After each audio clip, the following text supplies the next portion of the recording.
రేపు నుంచి కాంగ్రెస్లోకి వచ్చినతనే కదా అన్యాయం చేస్తాను, బీసీలకు అన్యాయం చేస్తాను, అంతా రెడ్లంతా జమైన. ఇదే కాదు, దేవుళ్ళని తిట్టాడు, తర్వాత రెడ్లను తిట్టాడు, బ్రాహ్మణులను బూతులు తిట్టాడు, వైశ్యులు బూతులు తిట్టాడు. సో ఇంతమందిని బూతులు తిట్టి మీరు నా గురించి ప్రస్తావిస్తున్నారు, దానికి నేను చెప్తాను సమాధానం. నా గురించి కాదండి, ప్రొఫెసర్ కోదండరాం అందరినీ ఎవరిని తిట్టలేదు, వదిలేదు. నాకు అగ్రకులాలను నోటికజన తిట్టాడు కదా. ఇవన్నీ మీరు చాలా ఇప్పుడు వీడియోలన్నీ అవైలబుల్గా ఉన్నాయి, నేనేం చెప్పడం లేదు కదా. ఉత్తమ్ కుమార్ రెడ్డితో నల్లే ఉత్తమ్ కుమార్ బహిరంగానే చెప్పాడు కదా, మా పార్టీలోనే నన్ను మల్లన్నతో తినిపిస్తానని.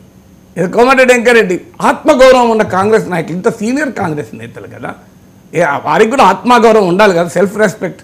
నన్ను ఇంత బూతులు తిట్టాడే, నేను ఆయనకి ఎట్లా ప్రచారం చేయాలని.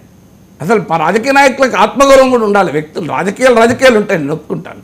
ఇప్పుడు ఉత్తమ్ కుమార్ రెడ్డి కానీ, మీకు కోమటిరెడ్డి వెంకరెడ్డి కానీ, మీకు తమ్మినేని వీరభద్రం కానీ, వీళ్ళందరినీ ఇప్పుడు సిపిఎంను బూతులు తిట్టాడు. సిపిఎం వందల కోట్ల అవినీతి చేసిందని రేవంత్ రెడ్డి చెప్పమని, అది నిజమని విచారణ జరిపించమనండి. సిపిఎంఏ అవినీతి చెప్తే మోడీ ఊరుకుంటాడా? నాకు అర్థం కాదు.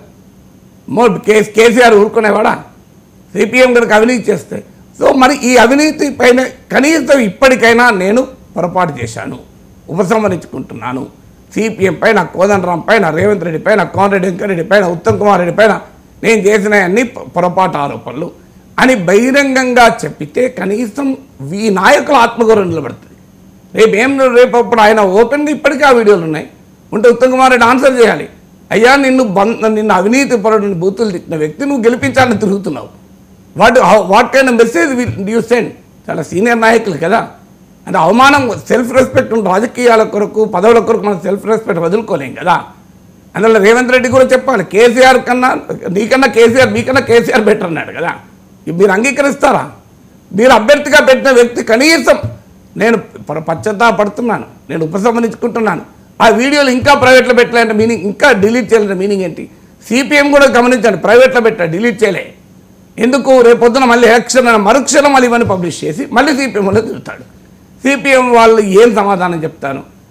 మళ్ళీ మీరు చూడండి, ఎన్నికలు అయిపోయిన మరుసటి రోజు నుంచి సిపిఎం 100 కోట్లు తిన్నారు, తమ్మినేని 100 కోట్లు తిన్నాడు, యూటీఎఫ్ లాంటి సంఘాలు దొంగ సంఘాలు అని రేపు మళ్ళీ ఇదే మళ్ళీ తిట్టకపోతే చూడండి మీరు మరి ఏమని సమాధానం చెప్పుకుంటారు? అందువల్ల అది కాదు. అందువల్ల ఇది కాంగ్రెస్ పార్టీకి డెఫినెట్గా ఒక పెద్ద ఛాలెంజ్ అవుతుంది. గెలిచినా ఓడినా ఛాలెంజ్ అవుతుంది. బీఆర్ఎస్ ఏంటంటే వాస్తవంగా బీఆర్ఎస్ పట్ల వ్యతిరేకత ఉంది. ఆ వ్యతిరేకతను అధిగమించి ఎన్నిక గెలవాలి. ఆ వ్యతిరేకత అసెంబ్లీ ఎన్నికల్లో, పార్లమెంట్ ఎన్నికలతో అయిపోయింది కనుక వారు బీజేపీ నుంచి వచ్చిన రాకేష్ రెడ్డిని పెట్టారు. రాకేష్ రెడ్డికి ఉన్న అడ్వాంటేజ్ ఏంటంటే విద్యావంతుడు, బిట్స్ పిలానీలో చదివాడు. ఇప్పుడు అందుకే బీఆర్ఎస్ వాళ్ళు పిలిపించారు, బూతులు కావాలా బిట్స్ పిలానీ కావాలా అని. మీరు బూతులకు ఓటేస్తారా బిట్స్ పిలానీకి ఓటేస్తారా అని వాళ్ళ పిలుపు. ఇప్పుడు బీఆర్ఎస్ యొక్క క్యాంపెయిన్ అంతల్లా ఇప్పుడు బిట్స్ పిలానీ అంటే దేశంలో ఐఐటీలతో సమానమైన అత్యున్నత విద్యా సంస్థ. సో ఆయన బిట్స్ పిలానీ లాంటి ఉన్నత విద్యా సంస్థలో చదివిన వ్యక్తి కావాలా, మీకు బండబూతులు తిట్టేటువంటి వ్యక్తి కావాలా, మీరే నిర్ణయించండి. పెద్దల సభ వాళ్ళు మొదలుపెట్టారు. అందువల్ల వారికి క్యాండిడేట్కి ఉండేటువంటి విద్యా అర్హతలు ఒక అడ్వాంటేజ్. కానీ అఫ్కోర్స్ బీఆర్ఎస్ పట్ల గతంలో ఉన్న వ్యతిరేకత ఇంకా ఉంటుందా? ఆ వ్యతిరేకత అయిపోయి ఇప్పుడు ప్రభుత్వంలో భాగంగా మల్లన్న ఉన్నాడు కనుక ప్రభుత్వాన్ని గట్టిగా ప్రశ్నించే వ్యక్తే పట్టభద్రులు కోరుకుంటారా చూడాలి. ఎందుకంటే ప్రభుత్వాన్ని ప్రశ్నించడం అనేది సహజంగా విద్యావంతుల కోరికగా ఉంటుంది. అది ఏ మేరకు ఉంటుందో చూడాలి. భారతీయ జనతా పార్టీ గతంలో పోటీ చేసిన ప్రేమేందర్ రెడ్డిని మళ్ళీ పోటీ పెట్టారు. సో బీజేపీ పార్లమెంట్ ఎన్నికల్లో వచ్చినటువంటి ఒక అనుకూలతను ఎమ్మెల్సీ ఎన్నికలకు కూడా కంటిన్యూ చేయాలనేటువంటి ఆలోచనలో ఉన్నారు. ఎందుకంటే ఇప్పుడు మోడీకి గిఫ్ట్గా ఇద్దామని ప్రేమేందర్ రెడ్డి స్టేట్మెంట్. అందువల్ల ఇది ఖమ్మం, నల్గొండ, వరంగల్ పట్టభద్రులతో సంబంధం లేదు.